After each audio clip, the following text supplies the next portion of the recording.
آپ کو کس نے دیا کہ آپ اپنے اصول گڑھیں اور اپنے پیمانوں پہ دین کو مولڈ کریں، ڈسٹورٹ کریں، جس طرح چاہیں اس کو مسخ کر دیں؟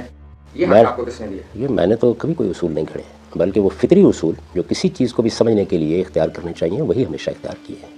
کوئی ایک اصول بھی ایسا آپ نہیں بتا سکتے کہ جس میں میں نے کوئی غیر فطری طریقہ اختیار کیا ہے۔ اگر آپ کو کسی موقع کے اوپر شیکسپیئر کو سمجھنا ہے، غالب کو سمجھنا ہے، فردوسی کو سمجھنا ہے، تو جو طریقے آپ اختیار کریں گے وہی طریقے میں اختیار کرتا ہوں۔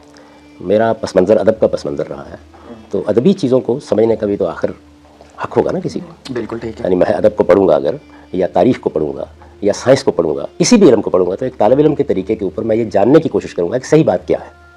مختلف اہل علم کا تقابلی مطالعہ کروں گا، وہ جس استدلال کو بیان کرتے ہیں اس استدلال کے اندر اترنے کی کوشش کروں گا۔ یہ ایک طالب علمانہ رویہ ہے۔ ہمارے مدرسوں میں در حقیقت جو ایک خاص طرح کا مذہبی پیشوائیت کا ماحول ہے، اس میں یہ بات سمجھنی ذرا مشکل ہے، ورنہ دنیا میں علم کی روایت یہی ہے۔ یعنی ایک طالب علم کے طریقے پر آپ متواضع جگہ پہ کھڑے ہو کے جو آپ کی استعداد ہے اس کے لحاظ سے ایک بات سمجھتے ہیں، اور جو بات آپ سمجھتے ہیں اس کو پھر دوسروں کے ساتھ آپ شیئر کرتے ہیں۔ یعنی آپ لوگوں کو بتاتے ہیں کہ دیکھیے میں نے اس استدلال کی بنیاد پر یہ بات اس طرح سمجھی ہے، اگر آپ کو بھی یہ بات اچھی لگتی ہے تو آپ بھی قبول کر لیجیے۔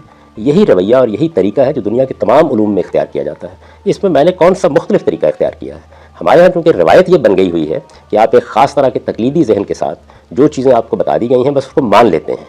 طالب علمانہ طریقے سے دین کو سمجھنا، طالب علمانہ طریقے سے سائنس کو سمجھنا، طالب علمانہ طریقے سے فلسفے کو سمجھنا، یہ چیز ہمارے یہاں کچھ مفقود سی ہو گئی ہے۔ تو ایک سچے طالب علم کے طریقے کے اوپر آپ کائنات پہ غور کرتے ہیں، آپ علوم پر غور کرتے ہیں، آپ اپنی تاریخ کو سمجھنے کی کوشش کرتے ہیں، اپنے معاشرے کو سمجھنے کی کوشش کرتے ہیں۔